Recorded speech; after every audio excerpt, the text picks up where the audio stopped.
Se eu disser assim, olha, o Tami é um homem trans, ele se reconhece como homem, nasceu com sexo biológico feminino. Ele pode chegar aqui grávido. Eu tenho que pensar se ele vai usar DIU ou Implanon. Eu tenho que pensar nele na campanha que eu vou fazer semana que vem dos direitos sexuais e reprodutivos com foco na contracepção.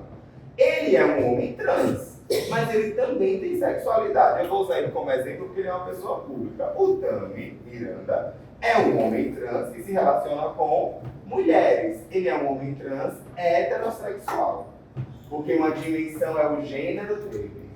Outra dimensão é a vida, a sexualidade dele, a orientação afetiva e sexual. E por que isso dá um nó na nossa cabeça às vezes? Porque eu sei que vocês estão requisitando, quando eu falo isso, uma dimensão bem genital, bem da genitália. Como é que ele é um homem trans e se relaciona com mulheres? E eu preciso que vocês comecem a pensar sobre isso. Todas as pessoas têm gênero, como se reconhecem. Todas as pessoas têm orientação afetiva e sexual, e são coisas diferentes. Vocês percebem que eu e ele podemos ir para o sábado do homem com demandas em saúde bem diferentes. Inclusive, ele poderia ser gay. E ele poderia me dar uma chance lá na Dinha tomando uma cerveja. E vocês iriam atender um casal gay. Eu tenho espermatozoides.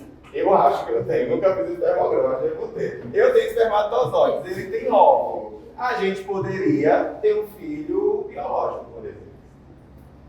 E o que eu preciso, que a gente precisa, que a equipe de saúde pense esse casal, por exemplo, se existisse, ele conseguiria acolhimento no meu serviço, nas nossas unidades? Como ele seria tratado? Eu reconheço nisto uma família, afeto. Eu consigo entender que eu posso atender um homem com vagina, mas eu também posso atender um homem com pênis.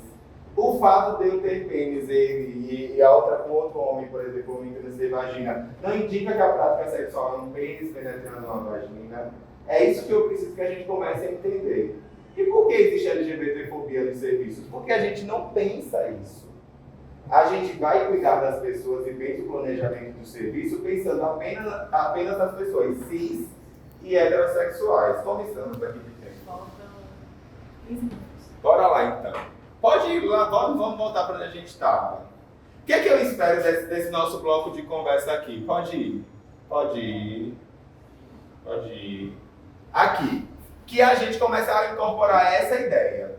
Todas as pessoas têm um corpo que eu cuido. Eu preciso saber que condição biológica é essa. Porque eu tenho que saber. Não tem jeito. Mas todas as pessoas têm gênero. Essa pessoa pode ter o gênero que eu não espero que ela tenha. E de onde vem minha expectativa de gênero? Da genitália de nascimento. Eu vou ter que fazer esse descolamento. Genitália não determina gênero. E todas as pessoas vivenciam sua sexualidade. E eu preciso pensar sobre isso. Eu sei que isso só não dá conta de explicar a vida. Então vocês lembrem que todas as pessoas têm raça, cor, podem ou não ter deficiência, renda, escolaridade. Uma coisa é ser um homem cis, gay, branco, como eu, que mora no centro histórico de Salvador, servidor público com doutorado. Outra coisa é ser um jovem preto periférico, gay, morador do subúrbio ferroviário, enfim, vocês percebem, com uma deficiência. São dimensões diferentes da vida, só isso não explica a vida. Mas pensar nessas pessoas nos ajuda a pensar algumas práticas de cuidado. E aí, nesse finalzinho que a gente tem de tempo, eu queria pensar com vocês as práticas de cuidado que eu considero assim, as primeiras, as mais essenciais. Que depois dessa nossa conversa, vocês possam olhar para isso aqui e digam, olha, eu consigo implementar todas essas práticas no meu serviço. Vamos conversar sobre algumas? Primeira, que só isso aqui vale o nosso encontro, vale a semana da S3, vale a jornada, é o nome social. Quando a gente registra crianças, a gente registra baseado no gênero que a gente espera que elas tenham, concordam? As crianças que nascem com pênis, a gente imagina que elas vão ser o quê? Meninos, homens, concordam? Aí a gente dá o nome de quê? De João. Logo, pessoas trans e travestis geralmente têm um nome de RG no registro civil que não representa a identidade delas. Por isso é super importante que a gente garanta o respeito e use o nome social dessas pessoas. Eric, o que é o nome social? É só um nome com qual ela se reconhece. que ela se denomina e que está de acordo com a identidade de gênero dela e que, obviamente, vai ser diferente do nome que está no RG, no registro. Tem um conjunto de legislações no SUS, pode passar, por favor, Paula. Decreto federal, pode passar, decreto estadual. Para quem é serviço aqui de Salvador, lei municipal que garante esse direito, por favor. E aí, é fundamental que a gente incorpore essa prática de cuidado. A gente precisa perguntar a todo e qualquer paciente se tem nome social. E quando a gente fizer essa pergunta, a gente precisa lembrar que eu não devo pressupor o gênero daquela pessoa. Quais perguntas eu posso usar, Eric? Como você quer que eu te chame?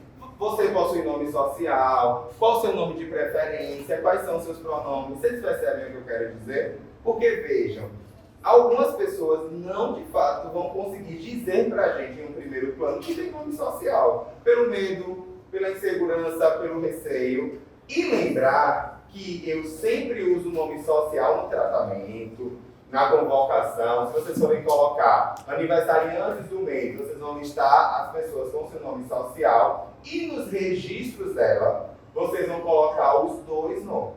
Vocês percebem o que eu quero dizer? Pelo menos é assim as principais legislações do país, estadual, federal, municipal. Por exemplo, eu vou chamar a travesti, o nome dela é, sei lá, Jaqueline Michele. Jaqueline Michele, faz favor. Jaqueline Michele usa um nome social. Na prescrição dela, no exame dela, eu vou colocar no laudo dela Jaqueline Michele e depois o nome civil, que é o nome do RG. Vocês percebem o que eu quero dizer? Agora, qual é o nome que eu chamo? O nome social. Beleza? Outra coisa, tem que usar o nome social em todas as etapas do cuidado, o que é muito bom. Usou na recepção, usou na consulta de enfermagem. Aí a técnica de laboratório veio fazer a coleta. Não estava o nome na coleta. A técnica chama que nome? O civil. Vocês percebem o que eu quero dizer? Então a gente vai ter que olhar. Todos os nossos serviços estão com o nome social em todas as suas etapas e tem que usar o pronome adequado. Se é uma mulher trans ou uma travesti, é ela. Se é um homem trans, é ele. Se é uma pessoa não binária, eu realmente vou ter que perguntar qual é o pronome. O ideal seria eu perguntar a todas as pessoas qual é o pronome de preferência dela. E lembrar que algumas pessoas trans já alteraram o nome civil no RG. E às vezes, isso traz uma dificuldade para os serviços de saúde, porque a pessoa altera nome e gênero. Então, por exemplo, eu tenho um homem trans que ele está no RG, o nome dele já é João, ele já retificou, gênero masculino. Aí eu vou fazer um procedimento na minha unidade como ultrassom transvaginal, que eu só consigo fazer para pessoas de gênero feminino. Vocês percebem o que eu quero dizer? Porque quando eu pensei nesse exame, eu só pensei para mulheres cis, eu não pensei para homens trans. Então tudo isso vocês vão ter que começar a observar. Para isso também não ser uma barreira de acesso. Esse mês, finalmente, 15 anos depois, o SUS atualizou a tabela do SIGTAP. Então agora a gente finalmente está conseguindo agendar. Mas por muitos anos as pessoas trans sequer agendavam exames quando elas retificavam os documentos. Pode ir, por favor. Outra dica, gente, outra orientação. Não presumam o gênero das pessoas baseado em estereótipos. Vocês não sabem até perguntar. A Martinalha, vocês lembram da Martinalha cantora? É uma mulher cis-lésbica.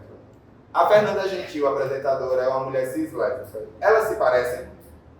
O jeito de andar, de falar, de se vestir. E elas são lésbicas as duas. Então, assim, não dá para pressupor. Vocês não vão adivinhar. Então, perguntem. Vocês não sabem o gênero da pessoa, nem a sexualidade, até que você pergunte. E a pergunta, ela precisa ser adequada ao seu atendimento.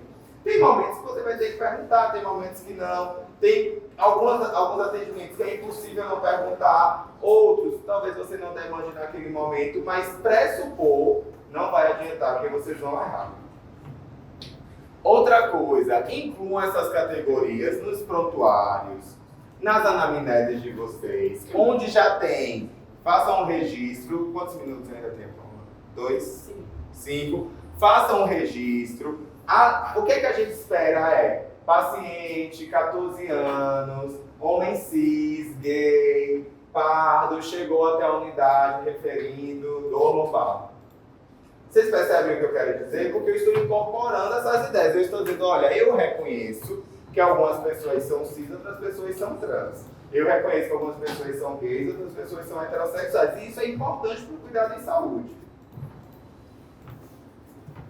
Precisa pensar nas composições familiares, se os nossos formulários, se os nossos raciocínios incluem todas as famílias, todas as possibilidades, especialmente na linguagem. Quando você pergunta se uma pessoa é casada ou casada, entender que há múltiplas possibilidades, ou perguntar com quem você se relaciona, o que essa pessoa é sua, qual é o vínculo entre vocês. Porque se você perguntar é sua esposa, é seu esposo, você pode estar inferindo a língua LGBTfobia, só considerando a existência de casais heterossexuais. Tenta apoiar o aleitamento humano. Eu não defini o aleitamento apenas como materno, eu disse que, olha, homens trans podem amamentar, mulheres cis podem amamentar. Eu tenho um aleitamento que é materno, a maioria deles, mas eu também vou ter aleitamento que é paterno, que é o homem que está amamentando. Então a gente vai ter que começar a refletir sobre essas questões. Por fim, elimina em termos discriminatórios, não é homossexualismo, é homossexualidade. Por favor, só isso já vale essa nossa tarde. Não é o travesti, é a travesti. Respeitem as travestis, por favor. Não é homem nem mulher de verdade, todo mundo é de verdade. Tem pessoas cis e pessoas trans. Não é opção sexual, é orientação sexual. Olhem a ambiência, é muito importante. Coloca um cartaz, coloca um aviso. Dá alguma segurança que aquelas pessoas vão conseguir ser acolhidas naquela unidade. Olhem as datas do calendário LGBT, como vocês fizeram agora, como eu reforcei no início, esse compromisso da S3, o mês do orgulho, combate à LGBTfobia, visibilidade lésbica. A gente precisa dizer que a vida dessas pessoas importa, que a gente cuida dessas pessoas, que essas pessoas também têm direito à saúde. Atentem para os julgamentos baseados em princípios religiosos e convicções políticas. Eu sei que cada um pode proferir a crença que quiser, ter a referência de mundo que quiser, mas no exercício profissional a gente está para dar garantia do direito à saúde a essas pessoas.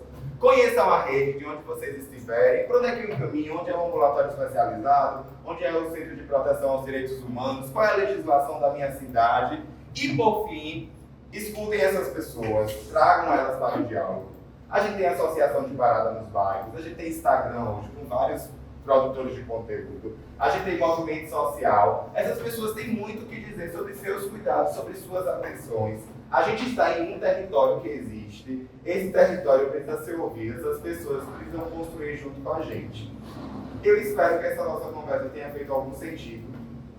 Desculpe a velocidade aqui para a gente garantir a nossa hora. Aqui estão os meus contatos, que a gente pode continuar conversando. E eu queria lembrar a vocês que a atenção integral à saúde, livre de preconceito e discriminação no SUS, é um direito dessa população. E eu tenho certeza que se a gente está aqui no Sistema Único de Saúde, e se a gente está, de algum modo, garantindo a saúde das pessoas, é porque a gente também tem esse compromisso. Eu, pessoalmente, junto com a S3, nós contamos coletivamente que a gente consiga construir essa saúde sem LGBTfobia. Como a gente precisa pensar sobre isso, como as coisas são profundas. Uma mulher trans, uma travesti, estava sendo atendida numa urgência e emergência. Eu acho que era edema agudo de pulmão.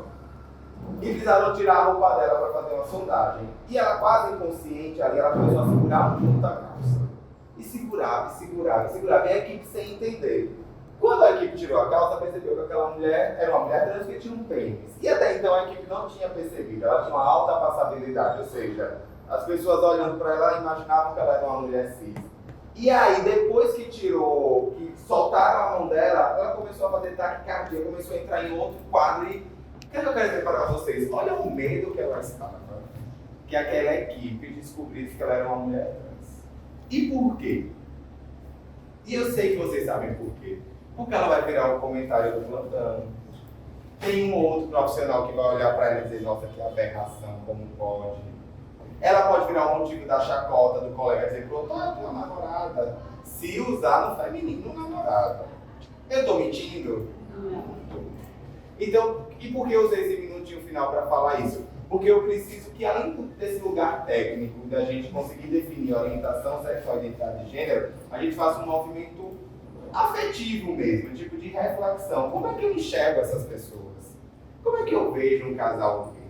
Como é que eu olho para aquela mulher lésbica que não é feminina? Porque a mulher lésbica que exerce feminilidade, até vai. Agora para aquela mulher lésbica não feminina com bermudão, sandália da Kenner, orelha aqui lascada, cabelinho na régua. Eu reconheço mulheridade nela. Às vezes nela. as femininas chamada de desperdício, né? Pois é. Desperdício. Um homem bonito que desperdício, um homem lindo. Entendeu? Eu acho que isso tem que acabar também, né? Em relação